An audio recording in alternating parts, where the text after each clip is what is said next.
Hello students, welcome to my channel लर्नोपीडिया।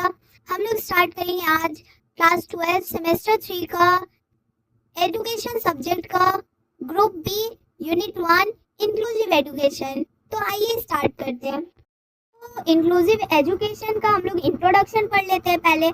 Inclusive education का मतलब है ऐसी एजुकेशन सिस्टम जहां हर बच्चा, चाहे वो नॉर्मल हो या डिफरेंटली एबल्ड, सब एक ही स्कूल और एक ही क्लासरूम में साथ पढ़ते हैं। इस सिस्टम में किसी बच्चे के साथ उसकी डिसेबिलिटी, जेंडर, रिलीजन, कास्ट या इकोनॉमिक कंडीशन की वजह से कोई पार्शियलिटी नहीं किया जाएगा। इंक्लूसिव एजुकेशन का मेन एम है कि हर बच्चे को इक्वल अपॉर्चुनिटी, क्वालिटी एजुकेशन और रिस्पेक्ट मिले। इस सिस्टम में स्कूल के एनवायरनमेंट और टीचिंग मेथड्स को इस तरह डिजाइन किया जाता है कि हर बच्चा अपनी एबिलिटी के हिसाब से सीख सके और अपना पूरा डेवलपमेंट कर सके। अब कुछ meaning of differently abled children पढ़ लेते हैं। डिफरेंटली एबल्ड चिल्ड्रन वो बच्चे होते हैं जिनमें फिजिकल, मेंटल, इंटेलेक्चुअल, सेंसरी या लर्निंग डिसेबिलिटी होती है। इन बच्चों को कुछ काम करना या पढ़ने में एक्स्ट्रा सपोर्ट की जरूरत पड़ सकती है, लेकिन इसका मतलब ये नहीं कि उनमें टैलेंट या एबिलिटी कम है। डिफरेंटली एबल्ड वर्ड का यूज इसीलिए किया जाता है क्योंकि ये उनकी स्पेशल एबिलिटी और स्ट्रेंथ को इम्पोर्टेंस देता है, ना कि सिर्फ उनकी डिसेबिलिटी को। नेक्स्ट है concept of differently abled children. Differently abled children का कॉन्सेप्ट ये बताता है कि हर बच्चा अलग होता है और हर बच्चे में कुछ ना कुछ स्पेशल एबिलिटी होती है। किसी बच्चे की डिसेबिलिटी उसकी पूरी पहचान नहीं होती। अगर उन्हें सही एजुकेशन, ट्रेनिंग, सपोर्ट और अपॉर्चुनिटीज दी जाए तो वो भी सोसाइटी में सक्सेसफुल लाइफ जी सकते हैं। इंक्लूसिव एजुकेशन इसी कॉन्सेप्ट को सपोर्ट करती है और कहती है कि इन बच्चों को अलग स्कूल में नहीं बल्कि नॉर्मल स्कूल में पढ़ने का राइट्स मिलना चाहिए ताकि उनका कॉन्फिडेंस, सोशल स्किल्स और पर्सनालिटी डेवलप हो सके। अब इसमें एक RPWD एक्ट है जिसका फुल फॉर्म है rights of persons with disability act, जो 2016 का एक्ट है। ये right of person with disability act 2016 India का एक इम्पोर्टेंट लॉ है जो पर्सन विद डिसेबिलिटी के राइट को प्रोटेक्ट करता है। ये act United nation convention on the right of person with disability के प्रिंसिपल्स पर बेस्ड है। इस एक्ट का मेन ऑब्जेक्टिव है कि डिफरेंटली एबल्ड चिल्ड्रन को education, employment, health care, transport और पब्लिक सर्विसेज में इक्वल राइट्स और इक्वल अपॉर्चुनिटीज मिले। RPWD एक्ट 2016 के अंडर डिसेबिलिटी की कैरेक्टरिस्टिक को 7 से बढ़कर 21 कर दिया गया। इस लॉ के मुताबिक स्कूल और कॉलेजेस को डिफरेंटली एबल्ड स्टूडेंट के लिए barrier free environment, ramps, lifts, accessible toilets, study materials और जरूरी सपोर्ट प्रोवाइड करना होता है। गवर्नमेंट और एजुकेशनल इंस्टीट्यूशन की रिस्पॉन्सिबिलिटी है कि कब कोई भी बच्चा डिसेबिलिटी की वजह से एजुकेशन से दूर ना रहे। ये एक्ट डिस्क्रिमिनेशन को मना करता है और डिग्निटी, इक्वालिटी और इंक्लूजन को प्रमोट करता है। इस लॉ की वजह से इंक्लूसिव एजुकेशन को इंडिया में और ज्यादा मजबूत सपोर्ट मिला है। तो अब नेक्स्ट है classification of differently abled children with special needs. Differently abled children को उनकी एजुकेशनल नीड्स के हिसाब से अलग अलग कैटेगरीज में डिवाइड किया जाता है। हर कैटेगरी के बच्चों की लर्निंग एबिलिटी और सपोर्ट की जरूरत अलग होती है, इसीलिए टीचर्स और स्कूल को हर बच्चे के हिसाब से टीचिंग मेथड और लर्निंग मटेरियल प्रोवाइड करना होता है। ब्रॉडली डिफरेंटली एबल्ड चिल्ड्रन को physical disability, sensory disability, intellectual disability, developmental disability और मल्टीपल डिसेबिलिटी जैसे ग्रुप्स में क्लासिफाई किया जाता है। इस क्लासिफिकेशन के मेन पर्पस ये है कि हर बच्चे को उसकी ज़रूरत के हिसाब से एजुकेशन और रिहैबिलिटेशन मिल सके। फर्स्ट है फिजिकल डिसेबिलिटी। फिजिकल डिसेबिलिटी का मतलब है कि किसी बच्चे के बॉडी मूवमेंट या बॉडी के किसी पार्ट की फंक्शनिंग में प्रॉब्लम हो। ऐसे बच्चों को चलने, खड़े होने, लिखने, बैलेंस बनाने या डेली एक्टिविटीज करने में डिफिकल्टी हो सकती है। फिजिकल डिसेबिलिटी का इंटेलिजेंस से डायरेक्ट रिलेशन नहीं होता। बहुत से फिजिकली डिसेबल्ड बच्चे नॉर्मल इंटेलिजेंस रखते हैं और अच्छी एजुकेशन और सपोर्ट के साथ नॉर्मल लाइफ जी सकते हैं। इंक्लूसिव एजुकेशन में ramps, wheel chair, modified furniture और एक्सेसिबल क्लासरूम प्रोवाइड किया जाता है ताकि ये बच्चे आसानी से पढ़ सके। नेक्स्ट है सेरेब्रल पैसी। सेरेब्रल पैसी एक ब्रेन बर्थ से पहले, बर्थ के टाइम या बर्थ के तुरंत बाद ब्रेन डैमेज की वजह से होती है। इस डिजीज में मसल्स की मूवमेंट और बॉडी कोऑर्डिनेशन प्रॉपरली कंट्रोल नहीं हो पाती। बच्चे को चलने, बैठने, बोलने, खाना खाने या हाथ पैर चलाने में प्रॉब्लम हो सकती है। कुछ बच्चों में सिर्फ हल्का इफेक्ट होता है, जबकि कुछ बच्चों में सेवियर डिसेबिलिटी होती है।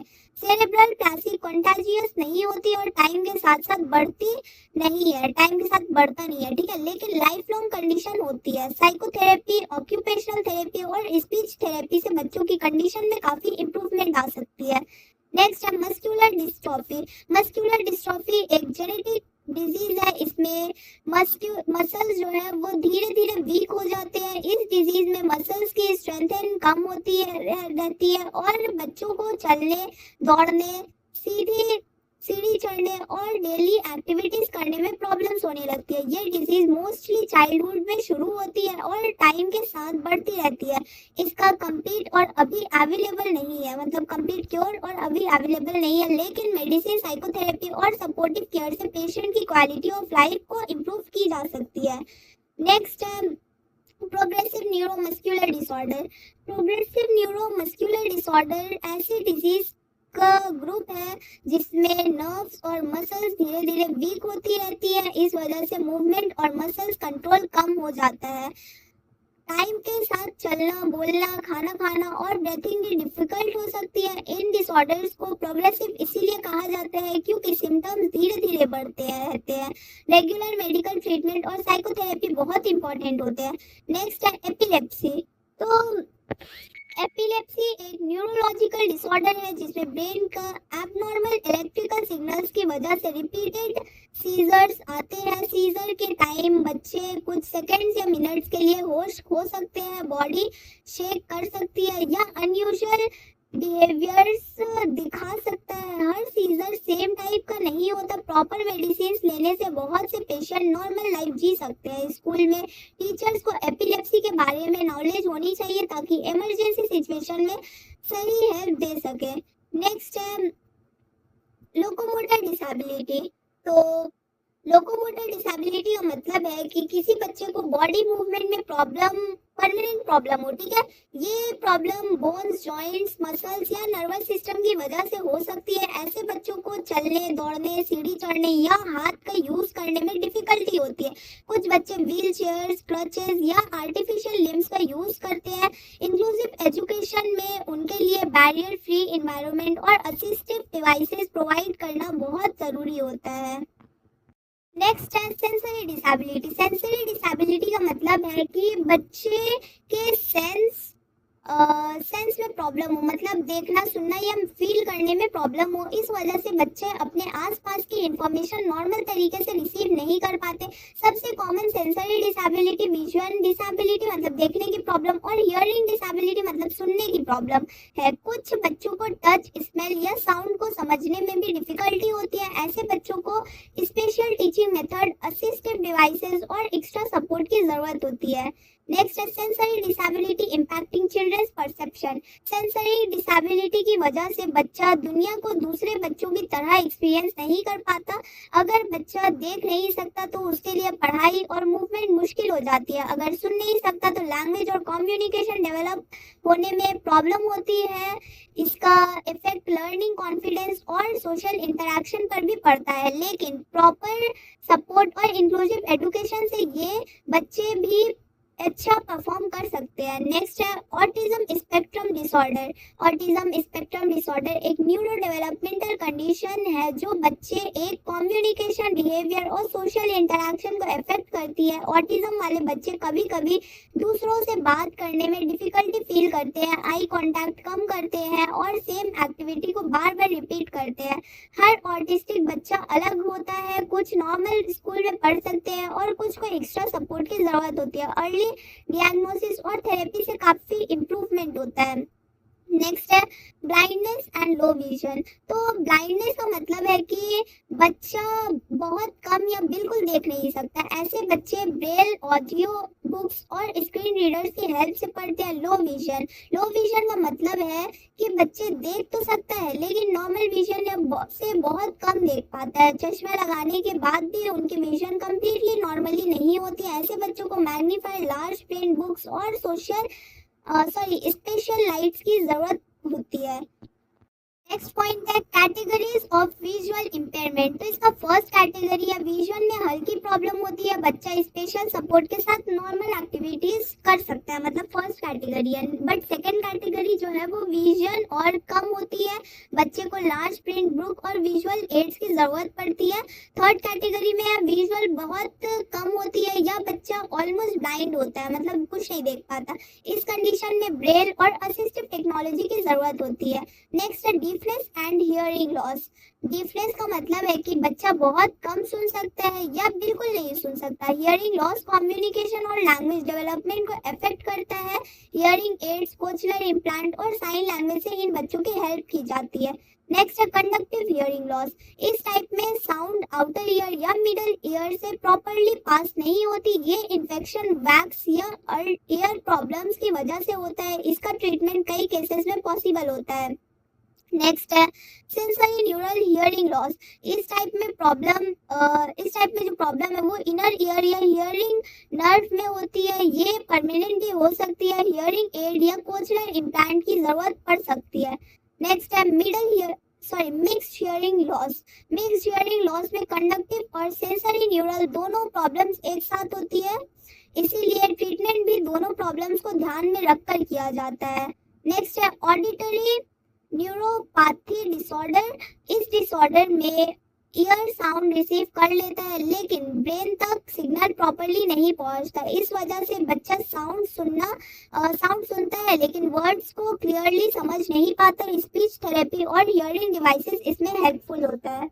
नेक्स्ट है sensory processing disorder. Sensory processing disorder एक ऐसी कंडीशन है जिसमें बच्चे का ब्रेन आँख, कान, नाक, स्किन और बॉडी से आने वाली सेंसरी इंफॉर्मेशन को सही तरीके से प्रोसेस नहीं कर पाते। इस वजह से बच्चा नॉर्मल साउंड, लाइट, टच या स्मेल पर भी बहुत ज्यादा या बहुत कम रिएक्शन दे सकता है। कुछ बच्चे तेज आवाज से डर जाते हैं, कुछ को कपड़ों का टच पसंद नहीं होता है और कुछ बार बार घूमना या कूदना पसंद करते हैं।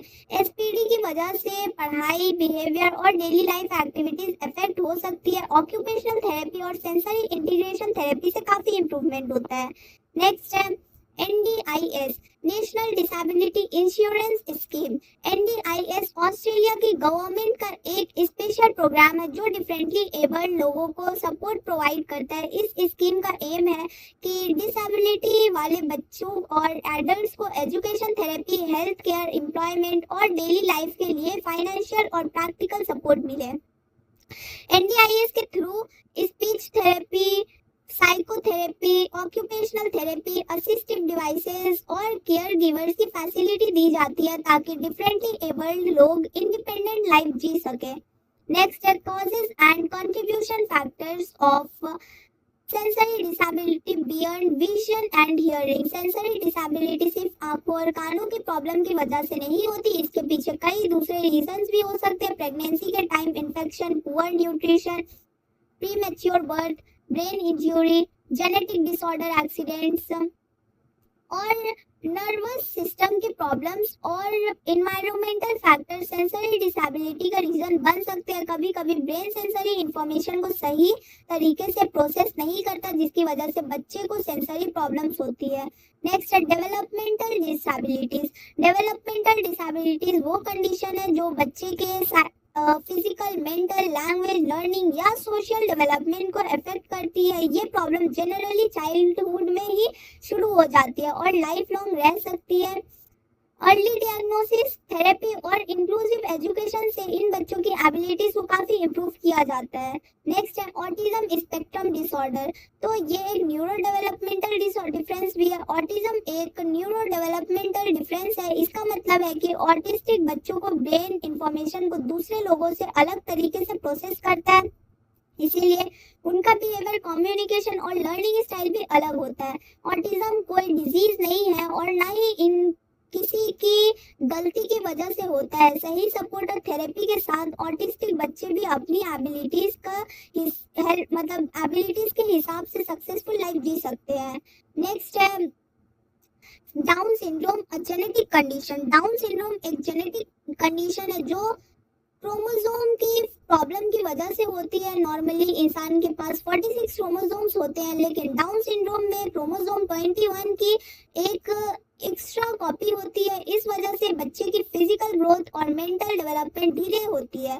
इन बच्चों का फेस और बॉडी फीचर्स थोड़े अलग हो सकते हैं और लर्निंग में एक्स्ट्रा सपोर्ट की जरूरत पड़ती है, लेकिन प्रॉपर एजुकेशन, थेरेपी और फैमिली सपोर्ट से ये बच्चे भी अच्छी लाइफ जी सकते हैं। नेक्स्ट है फ्रगाइल X syndrome. Fragile X syndrome भी एक जेनेटिक डिसऑर्डर है और ये इंटेलेक्चुअल डिसेबिलिटी का एक कॉमन इनहेरिटेड रीजन माना जाता है। इस कंडीशन में बच्चे को लर्निंग, स्पीकिंग, मेमोरी और सोशल इंटरैक्शन में डिफिकल्टी हो सकती है। कुछ बच्चों में हाइपर एक्टिविटी और ऑटिज्म जैसे सिम्टम्स भी देखने को मिलते हैं। इसका कंप्लीट क्योर नहीं है, लेकिन स्पीच थेरेपी, बिहेवियरल थेरेपी और स्पेशल एजुकेशन से बच्चे के डेवलपमेंट में काफी हेल्प मिलती है। नेक्स्ट पॉइंट में है symptoms of fragile X syndrome. Fragile X syndrome के सिम्टम्स हर बच्चे में अलग हो सकते हैं। कुछ बच्चों में सिम्टम्स हल्के होते हैं जबकि कुछ में ज्यादा सीरियस होते हैं। ये सिम्टम बच्चे की लर्निंग, बिहेवियर, कम्युनिकेशन और फिजिकल डेवलपमेंट को अफेक्ट करते हैं। तो फर्स्ट सिम्टम जो है वो developmental delays, FXS short form में आप लोगों को बोल रही हूँ। वो फ्रगाइल एक्स सिंड्रोम वाले बच्चे नॉर्मल बच्चों की कंपैरिजन में थोड़ा धीरे डेवलप होते हैं। उनके बैठने, चलने, बोलने और डेली एक्टिविटी सीखने में ज्यादा टाइम लग सकता है। कुछ बच्चों को मोटर स्किल्स और कोऑर्डिनेशन में भी डिफिकल्टी होती है। नेक्स्ट है लर्निंग डिसेबिलिटी, इसी के अंदर सिम्टम्स का पॉइंट है। तो फ्रगाइल एक्स सिंड्रोम वाले बच्चों को पढ़ने, लिखने, मैथ समझने और नई चीजें याद रखने में प्रॉब्लम्स हो सकती है। उनकी लर्निंग स्पीड नॉर्मल बच्चों से धीरे होती है, इसीलिए उन्हें स्पेशल टीचिंग मेथड्स और एक्स्ट्रा गाइडेंस की जरूरत पड़ती है। नेक्स्ट है सोशल एंड बिहेवियरल प्रॉब्लम्स। कई बच्चे दूसरे लोगों से बात करने या नए लोगों के साथ घुलने मिलने में हिचकिचाते हैं। आई कांटेक्ट कम करना, शर्माना, बार बार एक ही एक्टिविटी करना या भीड़ से बचने जैसा बिहेवियर देखने को मिल सकता है। कुछ बच्चों में ऑटिज्म जैसे सिम्टम्स भी होते हैं। नेक्स्ट है फिजिकल कैरेक्टरिस्टिक। तो फ्रगाइल एक्स सिंड्रोम वाले बच्चों में कुछ कॉमन फिजिकल फीचर्स देखने को मिलते हैं, जैसे लंबा और पतला चेहरा, बड़े कान, फ्लेक्सिबल जॉइंट्स और फ्लैट फीट। ये फीचर्स हर बच्चे में सेम नहीं होते हैं। नेक्स्ट है speech and language problem. Fragile X syndrome वाले बच्चों को बोलना शुरू करने में देर हो सकती है। उन्हें वर्ड्स क्लियरली बोलना, सेंटेंस बनाना और अपनी बात एक्सप्रेस करने में डिफिकल्टी होती है। स्पीच थेरेपी उनके कम्युनिकेशन स्किल्स को इम्प्रूव करने में मदद करती है। नेक्स्ट है बिहेवियरल और इमोशनल प्रॉब्लम्स। कई बच्चे हाइपर एक्टिव होते हैं और एक जगह शांत बैठने में प्रॉब्लम फील करते हैं। कुछ बच्चों में एंजाइटी, फियर, मूड चेंजेस या गुस्सा जल्दी आने भी देखा जाता है। ठीक है, कभी कभी उन्हें अटेंशन मेंटेन करने में भी डिफिकल्टी होती है। नेक्स्ट है इमोशनल एंड बिहेवियरल चेंजेस। तो FXS वाले बच्चे इमोशनल सिचुएशंस को हैंडल करने में मुश्किल फील कर सकते हैं। तेज आवाज, भीड़ या रूटीन में अचानक चेंज होने पर वो अपसेट या स्ट्रेस्ड हो सकते हैं। उनके पेशेंस, अंडरस्टैंडिंग और पॉजिटिव सपोर्ट की जरूरत होती है। नेक्स्ट है सपोर्टिंग चिल्ड्रंस वेलबींग। तो फ्रगाइल एक्स सिंड्रोम वाले बच्चों की वेलबींग के लिए फैमिली, टीचर्स और डॉक्टर्स सबका सपोर्ट बहुत जरूरी होता है। Early diagnosis, special education, speech therapy, occupational therapy और बिहेवियरल थेरेपी उनकी डेवलपमेंट में बहुत हेल्प करती है। पेरेंट्स को प्यार, इंकरेजमेंट और सेफ एनवायरनमेंट देना चाहिए। इंक्लूसिव एजुकेशन और सोसाइटी का पॉजिटिव एटीट्यूड इन बच्चों का कॉन्फिडेंस बढ़ाता है और उन्हें इंडिपेंडेंट लाइफ जीने में मदद करता है। है common condition in differently abled children. Differently abled children में कुछ कॉमन कंडीशन भी देखने को मिलती है जो उनके पढ़ाई, बिहेवियर्स और डेली लाइफ को अफेक्ट करती है। अगर इन कंडीशंस को जल्दी पहचान लिया जाए और सही सपोर्ट दिया जाए तो बच्चे अपनी एबिलिटीज को और अच्छी तरह डेवलप कर सकते हैं। नेक्स्ट है attention deficit hyper activity disorder. तो इसका शॉर्ट फॉर्म ADHD है। तो ADHD एक न्यूरो डेवलपमेंटल डिसऑर्डर है जिसमें बच्चों को ध्यान लगाना, शांत बैठना और अपने बिहेवियर को कंट्रोल करने में डिफिकल्टी होती है। ऐसे बच्चे बहुत एक्टिव होते हैं, जल्दी डिस्ट्रैक्ट हो जाते हैं और बिना सोचे काम कर देते हैं। क्लासरूम में उन्हें टीचर की बात सुनने, होमवर्क कंप्लीट करने और एक जगह बैठने में प्रॉब्लम हो सकती है। प्रॉपर काउंसलिंग, बिहेवियर थेरेपी और सपोर्ट से उनकी कंडीशन में काफ़ी इम्प्रूवमेंट आ सकती है। Next attention deficit disorder. तो इसका शॉर्ट फॉर्म ADD है। तो ADD का एक टाइप है लेकिन इसमें हाइपर एक्टिविटी नहीं होती। इस कंडीशन में बच्चा बहुत जल्दी ध्यान भूल जाता है, इंस्ट्रक्शंस फॉलो करने में प्रॉब्लम होती है और पढ़ाई में कंसंट्रेशन मेंटेन नहीं कर पाता। ये बच्चे अक्सर चुप रहते हैं, इसीलिए उनकी प्रॉब्लम जल्दी समझ नहीं आती। नेक्स्ट है एंजाइटी डिसऑर्डर। एंजाइटी डिसऑर्डर में बच्चे हर छोटी बात पर बहुत ज़्यादा टेंशन या डर महसूस करता है। एग्जाम, स्कूल, नए लोग या नॉर्मल सिचुएशंस भी उसके लिए स्ट्रेस का रीजंस बन सकती है। इससे पढ़ाई और सोशल लाइफ दोनों इफेक्ट होती है। काउंसलिंग और फैमिली सपोर्ट बहुत इंपॉर्टेंट होती है। नेक्स्ट है डिप्रेसिव डिसऑर्डर। डिप्रेसिव डिसऑर्डर में बच्चा लगातार उदास रहता है, किसी काम में इंटरेस्ट नहीं लेता और खुद को अकेला फील करता है। उसकी एनर्जी कम हो जाती है और पढ़ाई में भी मन नहीं लगता। अगर टाइमली ट्रीटमेंट और इमोशनल सपोर्ट मिले तो बच्चा धीरे धीरे रिकवर कर सकता है। नेक्स्ट है opposition defiant disorder. Opposition defiant disorder एक बिहेवियरल डिसऑर्डर है जिसमें बच्चा बार बार गुस्सा करता है, रूल्स फॉलो नहीं करता और टीचर्स या पेरेंट्स की बात के खिलाफ जाता है। ये बिहेवियर जानबूझकर होता है और डेली लाइफ को अफेक्ट करता है। बिहेवियर थेरेपी और पॉजिटिव पेरेंटिंग इस कंडीशन में हेल्पफुल होती है। नेक्स्ट है characteristic and challenges. Differently abled बच्चों की सबसे बड़ी खासियत यह है कि हर बच्चा यूनिक होता है और हर किसी की लर्निंग एबिलिटी अलग होती है। कुछ बच्चों को कम्युनिकेशन में प्रॉब्लम होती है, कुछ को मूवमेंट में और कुछ को लर्निंग या बिहेवियर में। इन्हें पढ़ाई, सोशल इंटरेक्शन और डेली एक्टिविटीज में चैलेंजेस फेस करने पड़ते हैं, लेकिन सही एजुकेशन, थेरेपी और सपोर्ट से ये अपनी एबिलिटीज को डेवलप कर सकते हैं। कुछ ऑब्जेक्टिव है एजुकेशन का डिफरेंटली एबल्ड चिल्ड्रन के लिए। तो फर्स्ट है inclusive education, inclusive development. Education का मेन एम ये है कि डिफरेंटली एबल्ड बच्चे भी नॉर्मल बच्चों के साथ पढ़कर अपना पूरा डेवलपमेंट कर सकते हैं। नेक्स्ट है इक्वल अपॉर्चुनिटी। हर बच्चे को बिना किसी डिस्क्रिमिनेशन के एजुकेशन और लाइफ में इक्वल अपॉर्चुनिटीज मिलनी चाहिए। नेक्स्ट है स्किल डेवलपमेंट। एजुकेशन के थ्रू बच्चों में कम्युनिकेशन, वोकेशनल, एकेडमिक और लाइफ स्किल डेवलप की जाती है ताकि वो इंडिपेंडेंट बन सके। नेक्स्ट है सोशल इंटीग्रेशन। डिफरेंटली एबल्ड बच्चों को सोसाइटी का इक्वल मेंबर बनाना और उन्हें दूसरे लोगों के साथ मिलजुल कर रहना सिखाना इंक्लूसिव एजुकेशन का इम्पोर्टेंट ऑब्जेक्टिव है। नेक्स्ट है एम्पावरमेंट। एजुकेशन बच्चों का कॉन्फिडेंस बढ़ाती है और उन्हें अपने राइट समझने और इंडिपेंडेंट डिसीजन लेने के लिए एम्पावर करती है। नेक्स्ट है एक्सेसिबिलिटी। स्कूल्स और पब्लिक प्लेसेस को बैरियर फ्री बनाना जरूरी है। Ramps, lifts, Braille books, hearing aids और असिस्टिव टेक्नोलॉजी प्रोवाइड करके एजुकेशन सबके लिए एक्सेसिबल बनाई जाती है ताकि सब कोई एजुकेशन ले सके। नेक्स्ट है होलिस्टिक डेवलपमेंट। एजुकेशन का एम सिर्फ पढ़ाई नहीं बल्कि बच्चे का फिजिकल, मेंटल, इमोशनल, सोशल और मोरल डेवलपमेंट भी करना है। नेक्स्ट है फैमिली सपोर्ट। पेरेंट्स और फैमिली का सपोर्ट डिफरेंटली एबल्ड बच्चों की सक्सेस के लिए बहुत इंपॉर्टेंट होता है। घर का पॉजिटिव इन्वायरमेंट उनके कॉन्फिडेंस को बढ़ाता है। Next community involvement.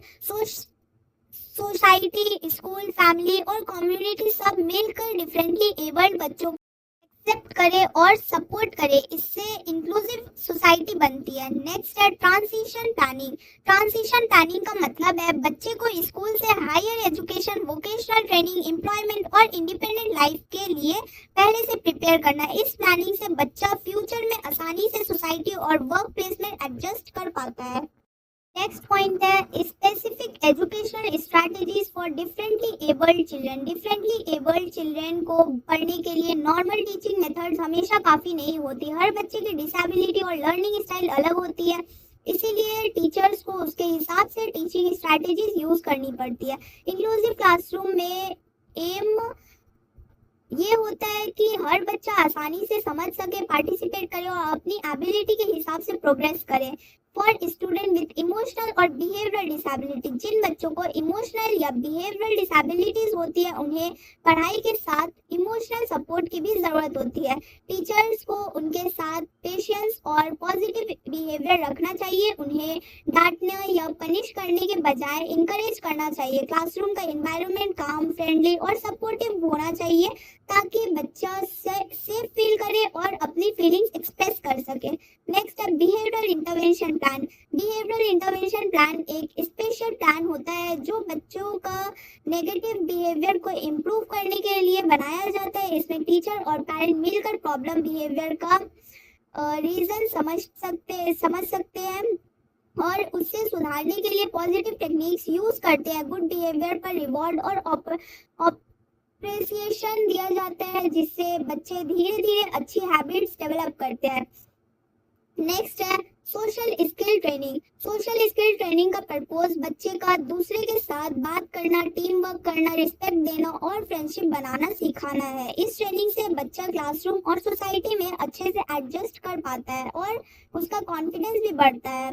नेक्स्ट है emotional regulation strategies. Emotional regulation का मतलब है बच्चे को अपने इमोशंस जैसे गुस्सा, डर, स्ट्रेस और फ्रस्ट्रेशन को कंट्रोल करना सिखाना। Teachers deep breathing, relaxation techniques और पॉजिटिव थिंकिंग की प्रैक्टिस करवाता है ताकि बच्चा डिफिकल्ट सिचुएशन को शांति से हैंडल कर सके। नेक्स्ट है माइंडफुलनेस प्रैक्टिसेस। माइंडफुलनेस प्रैक्टिसेस बच्चों को प्रेजेंट मोमेंट पर फोकस करना सिखाती है। डीप ब्रीथिंग, मेडिटेशन और शॉर्ट रिलैक्सेशन एक्सरसाइजेस से स्ट्रेस और एंजाइटी कम होती है। इससे कंसंट्रेशन और इमोशनल बैलेंस इंप्रूव होती है। नेक्स्ट है इंडिविजुअलाइज्ड काउंसलिंग। इंडिविजुअलाइज्ड काउंसलिंग में काउंसलर या साइकोलॉजिस्ट हर बच्चे की पर्सनल प्रॉब्लम्स और इमोशनल नीड्स को समझकर उसकी हेल्प करता है। इससे बच्चे अपनी फीलिंग्स एक्सप्रेस करना, प्रॉब्लम सॉल्व करना और सेल्फ कॉन्फिडेंस डेवलप करना सीखता है। नेक्स्ट है universal design for learning strategies. Universal design for learning का एक टीचिंग अप्रोच है जिसका एम है कि हर बच्चा अपनी एबिलिटी के हिसाब से आसानी से सीख सके। इसमें टीचिंग मेथड फ्लेक्सिबल रखे जाते हैं ताकि किसी भी बच्चे को लर्निंग में डिफिकल्टी ना हो। Next multiple means of representation. इस स्ट्रैटेजी में टीचर्स एक ही टॉपिक को अलग अलग तरीके से समझाता है जैसे pictures, videos, charts, model, audio और डिमॉन्स्ट्रेशन। इससे हर टाइप के लर्नर को समझने में आसानी होती है। नेक्स्ट है मल्टीपल मीन्स ऑफ एक्सप्रेशन। हर बच्चे अपनी नॉलेज अलग तरीके से दिखाता है, इसीलिए टीचर सिर्फ रिटन एग्जाम पर डिपेंड नहीं करता। बच्चे ड्राइंग, स्पीच, प्रोजेक्ट, रिप्रेजेंटेशन या प्रैक्टिकल वर्क के थ्रू भी अपनी लर्निंग दिखा सकते हैं। नेक्स्ट है multiple means of engagement. Teacher learning को इंटरेस्टिंग बनाने के लिए गेम्स, ग्रुप एक्टिविटीज, डिस्कशन और रियल लाइफ एग्जांपल्स का यूज करता है। इससे बच्चों को इंटरेस्ट और मोटिवेशन बढ़ता है। नेक्स्ट है flexibility and adaptability. Inclusive education में टीचर को फ्लेक्सिबल होना चाहिए। टीचिंग मेथड्स, क्लासरूम एक्टिविटीज और असेसमेंट को बच्चे की नीड्स के हिसाब से चेंज किया जाता है ताकि हर बच्चा पार्टिसिपेट कर सके। नेक्स्ट है technology integration. Technology differently abled बच्चों की लर्निंग को बहुत आसान बना देती है। कंप्यूटर्स, टैबलेट्स, स्मार्ट बोर्ड्स और एजुकेशन सॉफ्टवेयर के थ्रू बच्चे ज़्यादा इफेक्टिवली सीखते हैं। नेक्स्ट है assistive technology option. Assistive technology वो डिवाइसेस और सॉफ्टवेयर होते हैं जो डिफरेंटली एबल्ड बच्चों को पढ़ाई और डेली लाइफ में हेल्प करते हैं। इनका यूज बच्चों को इंडिपेंडेंट और कॉन्फिडेंट बनाता है। नेक्स्ट है text to speech software. Text to speech software लिखे हुए टेक्स्ट को आवाज में बदल देता है। इससे विजुअल प्रॉब्लम या रीडिंग डिफिकल्टी वाले बच्चे बुक्स और स्टडी मटेरियल्स आसानी से सुन सकते हैं। नेक्स्ट है speech to text software. Speech to text software बच्चे की बोली हुई बात को ऑटोमेटिकली टेक्स्ट में कन्वर्ट कर देता है। ये उन बच्चों के लिए बहुत यूजफुल है जिन्हें लिखने में डिफिकल्टी होती है। नेक्स्ट है स्क्रीन रीडर्स। स्क्रीन रीडर एक सॉफ्टवेयर है जो कंप्यूटर या मोबाइल स्क्रीन पर लिखे टेक्स्ट को आवाज में पढ़कर सुनाता है। ब्लाइंड और विजुअली इंपेयर्ड स्टूडेंट इसकी हेल्प से पढ़ाई और इंटरनेट का यूज कर सकते हैं। नेक्स्ट एंड लास्ट पॉइंट है मोबाइल ऐप्स। आज बहुत से educational mobile apps differently abled बच्चों के लिए अवेलेबल है। इन ऐप्स में games, speech practices, communication tools, reading support और लर्निंग एक्टिविटीज होती है। ये ऐप लर्निंग को इंटरेस्टिंग, इंटरैक्टिव और इफेक्टिव बना देता है।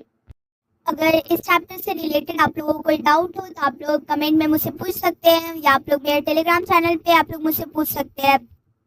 अगर वीडियो हेल्पफुल लगी हो तो इसे लाइक शेयर सब्सक्राइब करें। मिलते हैं नेक्स्ट पार्ट में, तब तक के लिए बाय बाय।